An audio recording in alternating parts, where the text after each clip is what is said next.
Champions trophy हो या अमित मिश्रा के कुछ कमेंट्स, या फिर बात करें जिमी एंडरसन की या फिर गौतम गंभीर के कुछ प्रिडिक्टेबल डिसीजंस की, सबकी बात करेंगे। चैनल को लाइक, शेयर और सब्सक्राइब कर दीजिए। चलिए शुरू करते हैं। सबसे पहली बात करेंगे अमित मिश्रा की, जहां पर उन्होंने एक शुभांकर मिश्रा के पॉडकास्ट में वहां पर कुछ कमेंट्स किए थे, चाहे वो विराट कोहली पर हो, चाहे वो शुभमन गिल से हो। मुझे ये नहीं समझ में आती ये बात कि Amit Mishra is a veteran cricketer, everyone respect him, लेकिन आप देखें कुछ वेटरन क्रिकेटर्स हैं जैसे संजय मांजरेकर हो गए, सुनील गावस्कर हो गए और अब अमित मिश्रा। इन सारे क्रिकेटर्स को क्या मतलब विराट कोहली से कुछ पर्सनल प्रॉब्लम है या फिर क्या है, ये नहीं समझ में आता है। क्योंकि जब ये कमेंट करते हैं तो अलग से तंज की भावना वहां पर दिखाई देती है। जिस तरीके से लखनऊ सुपर जायंट्स और आरसीबी के बीच वो मुकाबला हुआ था, उस मुकाबले को इतना टाइम हो गया, जब शुभांकर मिश्रा ने आपसे ये चीजें पूछी उसके बाद आप एक पॉजिटिव रिप्लाई भी दे सकते थे। आप कहते हैं Rohit Sharma is not change after the success, fame, Virat Kohli is totally changed. Virat Kohli is only focusing on cricket, to be honest. Virat Kohli का क्रिकेट से ज्यादा कहीं और ध्यान जाता है तो वो उसकी फैमिली की तरफ जाता है। तो विराट कोहली वैसे भी ना तो वो कहीं अंबानी की शादी अटेंड करने जाते हैं, ना तो किसी फंक्शन में आजकल आपको दिखाई देते होंगे। So Virat Kohli is a busy man, उनका एक बिजनेस भी एक्सपांड हो चुका है। तो अगर वो इस तरीके से अगर वो बहुत ज्यादा कम्युनिकेट करेंगे और क्रिकेट से अलग होकर जो सारी चीजों में इन्वॉल्व होने लगेंगे, तो जाहिर सी बात है कि परफॉर्मेंस जो है डाउन होने के बाद, कोई भी क्रिकेटर की आप बात कर लें, किसी भी बड़े प्लेयर की बात कर लें, चाहे फुटबॉल में हो, क्रिकेट में हो, टेनिस में हो, कोई भी नहीं आपको पूछता है, कोई आपकी वैल्यू नहीं रहती है जब आप क्रिकेट में अच्छा प्रदर्शन नहीं करते हैं। अभी नाम विराट कोहली का सबसे ऊपर है, आज भी 80 शतक मार चुके हैं। उसके बाद भी अगर कुछ वेटरन क्रिकेटर्स ऐसी बात करते हैं, उसके बाद आप कहते हैं कि गौतम गंभीर खुद हाथ मिलाने गए थे उस मुकाबले के बाद। तो आपको याद ही होगा जब हैंडशेक कर रहे थे प्लेयर्स, तो नवीन उल हक ने खुद जो विराट कोहली का हाथ था वो खींचा था जब वो हैंडशेक कर रहे थे, तब वो बात सबको पता है, सबने देखी भी है। लेकिन ये कमेंट करना अमित मिश्रा का, ऑन फील्ड चीजों को बाहर लेकर आना, दिस इज नॉट स्पोर्ट्समैनशिप। उसको ऑन फील्ड है तो ऑन फील्ड छोड़ें और ऑफ फील्ड जो बातें हैं उसे ऑफ फील्ड रहने दें। हमेशा कोई थोड़ी आपके लिए अवेलेबल रह सकता है। वैसे भी जिस तरीके से अमित मिश्रा का करियर रहा था, एमएस धोनी ने बहुत सारी बातें होती थी पहले, जिस तरीके से अखबारों में भी बातें आती थी कि एमएस धोनी ने उनको 6 छक्के मार दिए 6 गेंदों में, प्रैक्टिस सेशन में ही, नेट में ही, और उनको अगले मुकाबले से बाहर कर दिया। कुछ चीजें तो आपकी भी रही होंगी, कुछ चीजें एमएस धोनी की भी रही होंगी। That the thing I don't want to comment, लेकिन जिस तरीके से उन्होंने कहा है पॉडकास्ट में वो गलत बात। चलिए अब आते हैं जिमी एंडरसन के रिटायरमेंट की बात पर। तो जिमी एंडरसन रिटायर तो हो चुके हैं, लेकिन टेस्ट का जो सबसे बड़ा गेंदबाज मेरे लिए है वो जिमी एंडरसन ही है। चाहे वो स्विंग की बात कर लें, बाबर आजम को कटर्स लगती है तो वो उसमें क्या कर सकते हैं ना, बाबर आजम को कटर ज्यादा अच्छी लगती है उनकी स्विंग से। उसके बाद वो एडिट भी कर देते हैं, शायद उन्होंने प्रीमियम ले लिया होगा एक्स का, तो अगर प्रीमियम लेने के बाद उन्होंने एडिट भी कर दिया हो, तो कटर्स की जगह उन्होंने स्विंग कर दिया, उनको स्विंग डिलीवरी अच्छी लगने लगी है जिमी एंडरसन की।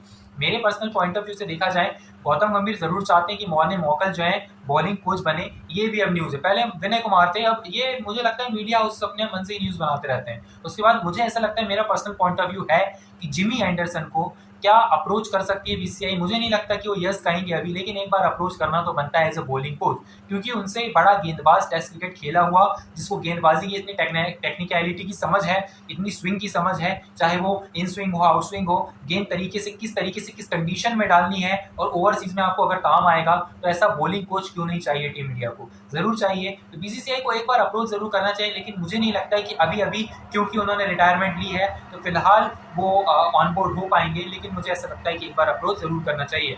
चलिए तीसरी बात पर आते हैं, गौतम गंभीर की प्रेडिक्टेबल डिसीजंस की।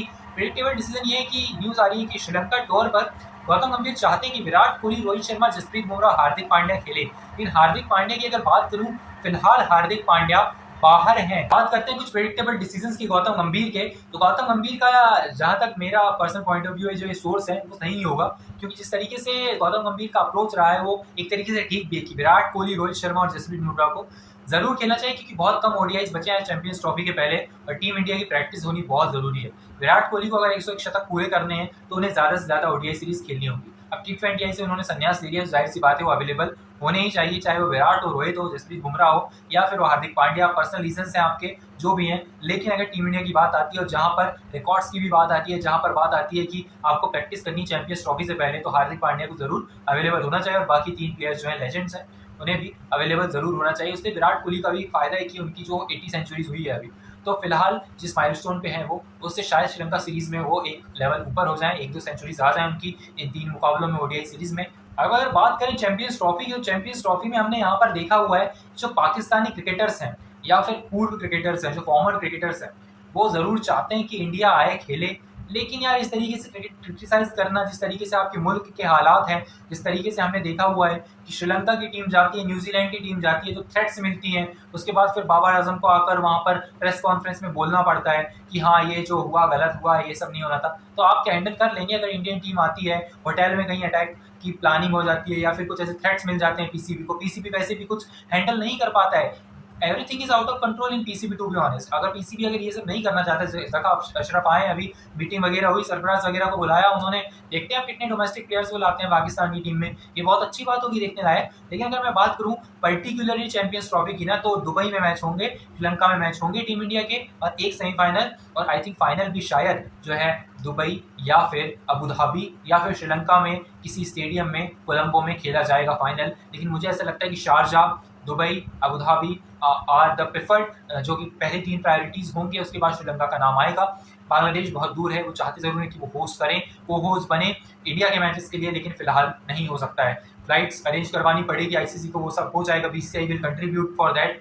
लेकिन अगर बात करें पाकिस्तान के कमेंट्स की, दैट आर नॉट रिलेवेंट, क्योंकि आपके मुल्क के हालात जो ऐसे हैं कि कभी भी कुछ भी हो सकता है। और क्रिकेट की बात करें तो अभी जिस तरीके से न्यूयॉर्क में हो रहा था, अभी कुछ थ्रेट्स आ गई पाकिस्तान की तरफ से, कुछ एजेंसीज़ की तरफ से, आपको ही पता है वो।